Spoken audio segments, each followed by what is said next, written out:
এই ফ্যাসিস্ট বিরোধী যে এক বিপ্লব, এই বিপ্লবে আমার সামনে উপস্থিত থাকা আমার সহযোদ্ধাদের বিপ্লবী সালাম।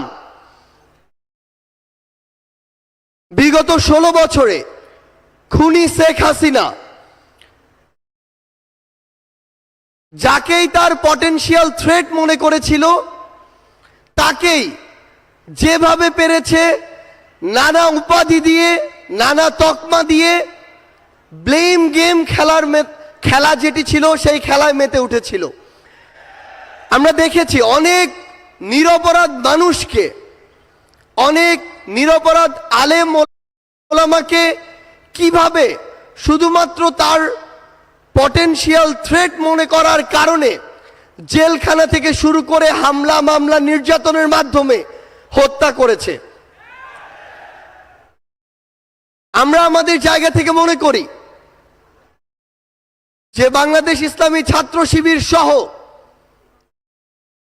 বাংলাদেশের এমন অনেক গুরুত্বপূর্ণ ব্যক্তি ছিল, সংগঠন ছিল, যাদেরকে এই খুনি শেখ হাসিনা বাংলাদেশে, এই স্বাধীন দেশে বেঁচে থাকাটা তাদের জন্য দুঃসাধ্য করে রেখেছিল। আমরা আমাদের জায়গা থেকে শুধু আপনাদেরকে একটি কথাই বলতে চাই, খুনি শেখ হাসিনা যেভাবে আপনাদেরকে সহ অনেককেই রিপ্রেজেন্ট করার চেষ্টা করেছিল, বাংলাদেশের বর্তমান প্রজন্ম সেটিকে কিন্তু বিশ্বাস করে না। বর্তমান প্রজন্ম ততটুকু বিবেকবোধ সম্পন্ন বলেই এই ফ্যাসিস্ট খুনিকে এই দেশ থেকে বিতাড়িত করেছে এবং তার দেয়া প্রেসক্রিপশন আগামীর প্রজন্ম হজম করে না বলেই তাকে এই দেশ ছাড়া করা হয়েছে। আমরা বিশ্বাস করি আপনারা আপনাদের কাজের মধ্য দিয়ে পুরো বাংলাদেশের মানুষের কাছে আপনাদের গ্রহণযোগ্যতা সর্বোচ্চ পর্যায়ে নিয়ে যাবেন এবং আমাদের সব কিছুর আগে, ব্যক্তির আগে, গোষ্ঠীর আগে, দলের আগে পুরো দেশের মানুষ এবং দেশের এই প্রায়োরিটিটি যেন আমাদের মাঝে থাকে।